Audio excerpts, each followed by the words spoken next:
Hi all. So మనకి ఇంకో కొత్త నోటిఫికేషన్ రావడం జరిగింది.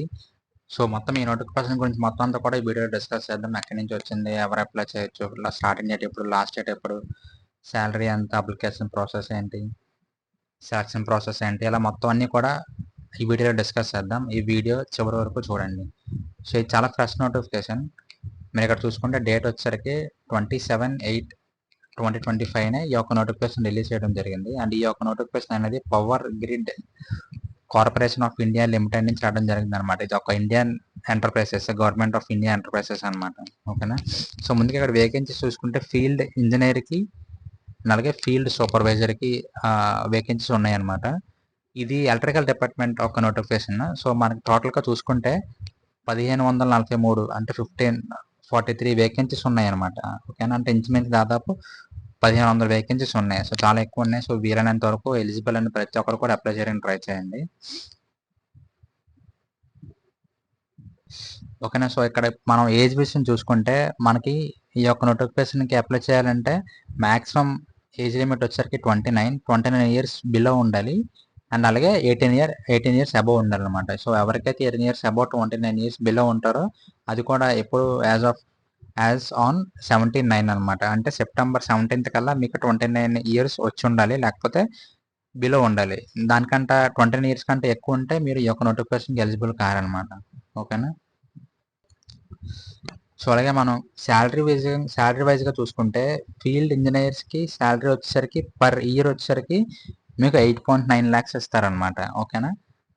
అండ్ అలాగే ఫీల్డ్ సూపర్వైజర్కి 6.8 lakhs per annum అనమాట. ఓకేనా. సో ఇది మీకు సిటీసీ అనమాట. ఓకేనా. అంటే LPA lakhs per annum CPC. So 8.9 lakhs అంటే మీకు ఇందులో మళ్ళీ గవర్నమెంట్ అలవెన్సెస్ కూడా అన్నీ ఉంటాయి అనమాట. అది కూడా డిస్కస్ చేద్దాం. మీకు ఇక్కడ మీరు కింద చూసుకుంటే హౌస్ రెంట్ అలవెన్స్, ఇంకా చాలా బేసిక్ గవర్నమెంట్ వచ్చే అలవెన్స్ అన్ని కూడా మీకు ఇస్తారు. అండ్ అలాగే లీవ్స్ కూడా మీకు ఉంటాయి. 10 days సిక్ లీవ్స్ ఉంటాయి, 30 days ఎర్న్డ్ లీవ్స్ ఉంటాయి, ఇలా చాలా లీవ్స్ ఉంటాయి. ఓకే. లీవ్స్ ఉంటాయి, గవర్నమెంట్ బెనిఫిట్స్ ఉంటాయి, అన్నీ ఉంటాయి. అండ్ అలాగే మీకు ఎవ్రీ ఇయర్ వచ్చేసరికి 3% శాలరీ ఇంక్రిమెంట్ కూడా చేస్తారనమాట. ఓకేనా. సో మీ యొక్క సిటీసీ లేదంటే మీ యొక్క ఎల్పిఏకి 3% ఎవ్రీ ఇయర్ ఇంక్రీజ్ చేస్తారనమాట. ఓకేనా.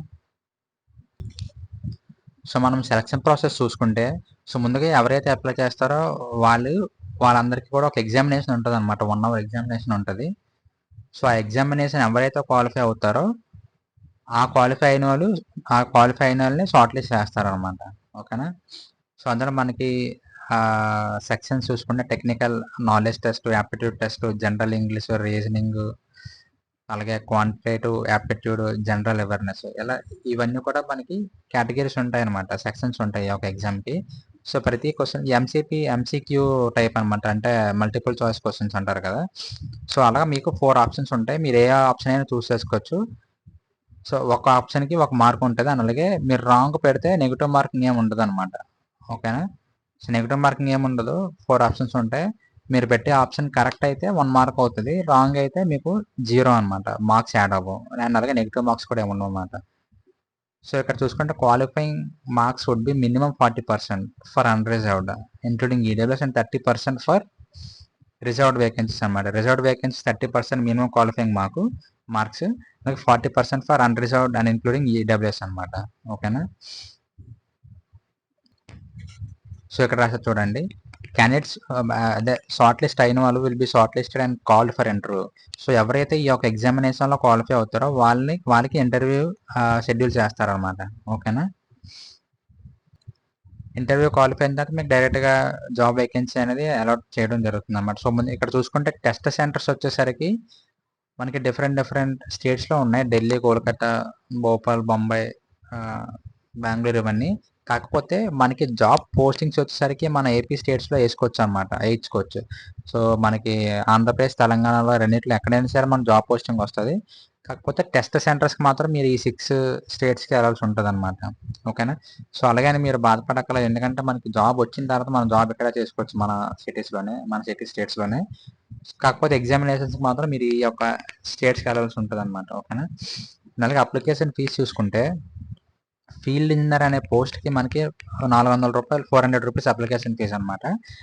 అలాగే ఫీల్డ్ సూపర్వైజర్ వచ్చేసరికి 300 రూపీస్ అప్లికేషన్ ఫీజు అనమాట. అలాగే SC ST PWD ex service man వీళ్ళు ఫీజు ఏం పే చేయక్కర్లేదు. వీళ్ళు తప్ప మిగతా వాళ్ళు అన్ని క్యాస్ట్ వాళ్ళు కూడా ఫీజు పే చేయాల్సి ఉంటుంది అనమాట. ఫీల్డ్ ఇంజనీర్ వచ్చరికి 400, ఫీల్డ్ సూపర్వైజర్ వచ్చరికి 300 అనమాట. ఓకేనా. అలాగే అప్లికేషన్ ప్రాసెస్ వచ్చేసరికి ఎలాగ అప్లై చేయాలంటే, సో మీరు ముందుగా ఈ యొక్క అప్లికేషన్ లింక్ మీకు కింద డిస్క్రిప్షన్లో ప్రొవైడ్ చేస్తాను. మీకు కింద డిస్క్రిప్షన్లో మన వెబ్సైట్ లింక్ ప్రొవైడ్ చేస్తాను. సో మీరు ఆ వెబ్సైట్ క్లిక్ చేస్తే అది మన ఓన్ వెబ్సైట్ అనమాట. మీరు క్లిక్ చేస్తే మీకు ఇదే నోటిఫికేషన్ చాలా సింపుల్గా ఇలాగ ఇందులో ఎంత ఇన్ఫర్మేషన్లో కాకుండా సింపుల్గా ఒక బ్లాగ్ రాసి పెడతాను.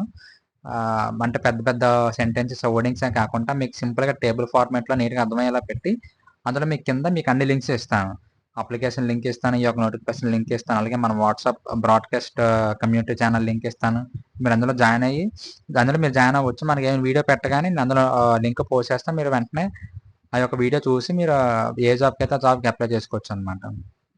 ఓకేనా. సో ఈ యొక్క లింక్ మన బ్లాగ్లో ఉంటుంది, లేకపోతే కింద డిస్క్రిప్షన్లో ఉంటుంది. అక్కడ క్లిక్ చేసిన తర్వాత మీరు వెబ్సైట్ ఓపెన్ చేసిన తర్వాత కెరియర్స్ సెక్షన్ అనే ఒక ఆప్షన్ ఉంటుంది. సో అది క్లిక్ చేసిన తర్వాత మీకు జాబ్ ఆపర్చునిటీస్ అని ఉంటుంది.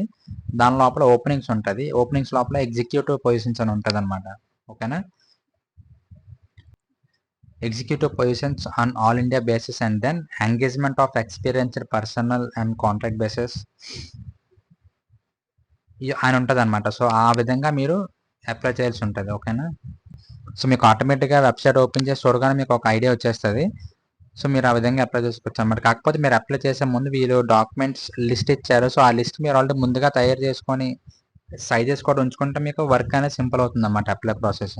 సో అక్కడ మీరు చూసుకుంటే సైజ్ వచ్చేసరికి 50 KB అండ్ జేపీజీ ఫార్మాట్ ఉండాలి. సో అలాగే వీళ్ళు ప్రతి డాక్యుమెంట్ కూడా ఎంత సైజ్ ఉండాలి, ఈ ఫార్మాట్ ఉండాలని చెప్పి ఇచ్చారు. సో ఇవన్నీ కూడా మీరు ముందుగా రెడీ చేసుకుంటాం, తర్వాత అప్లై చేసుకుంటే మీకు సింపుల్గా ఉంటుంది, కన్ఫ్యూజ్ కూడా అవ్వరు అనమాట. 10 సార్లు అటు ఇటు వేరే వేరే వెబ్సైట్ ఓపెన్ చేయక్కర్లేదన్నమాట. ఓకేనా. సో మీరు ముందుగా ఈ యొక్క డాక్యుమెంట్స్ ఈ యొక్క పర్టికులర్ MB సైజులో అలాగే ఈ పర్టికులర్ ఫార్మాట్స్లో ఉంచుకొని మీరు అప్లికేషన్ ప్రాసెస్ స్టార్ట్ చేస్తే మీకు ఈజీ ఉంటుంది అనమాట. ఓకేనా. సో ముందుగా ఇక్కడ చూసుకుంటే ఓపెనింగ్ డేట్ వచ్చేసరికి మనకి 27 నుంచే ఓపెన్ స్టార్ట్ అయిపోయింది అనమాట. ఓకేనంటే మొన్నటినే స్టార్ట్ అయిపోయింది. అలాగే క్లోజింగ్ డేట్ వచ్చేసరికి మనకి సెప్టెంబర్ 17 వరకు క్లోజింగ్ డేట్ మనకి టైం ఉందన్నమాట అప్లై చేసుకోవడానికి. ఓకేనా. సో లాస్ట్ డేట్ వచ్చేసరికి 17th అనమాట, సెప్టెంబర్ 17th. అలాగే స్టార్టింగ్ డేట్ వచ్చేసరికి 27 అనమాట, అంటే మొన్నే స్టార్ట్ అయింది. మనకి ఇంకా 17 వరకు టైం ఉందన్నమాట అప్లై చేసుకోవడానికి. సో మీరు ఎంత త్వరగా వీలైతే అంత త్వరగా అప్లై చేస్తుంది. ఎందుకంటే లాస్ట్ మినిట్లో ఎక్కువ వేకెన్సీస్ ఉన్నాయి కాబట్టి ఎక్కువ మంది అప్లై చేయడానికి ట్రై చేస్తారు. లాస్ట్ మినిట్లో ఒకళ్ళు అప్లై చేస్తే కాబట్టి మీకు సర్వర్ ఏదైనా డౌన్ అయితే మళ్ళీ మీకు ఇబ్బంది ఉంటుంది. సో అందుకే మీరు ఎంత ఫాస్ట్ అయితే అంత ఫాస్ట్గా అప్లై చేసేయండి. ఓకే. సో ఎగ్జామినేషన్ డేట్ అనేది వీళ్ళు ఇంకా రిలీజ్ చేయలేదు, అది వీళ్ళు రిలీజ్ చేస్తానని చెప్తున్నారు అనమాట. ఇక్కడ చూసారనుకోండి మీరు, date of power grid common FTE return test 2025 will be notified separately on the website.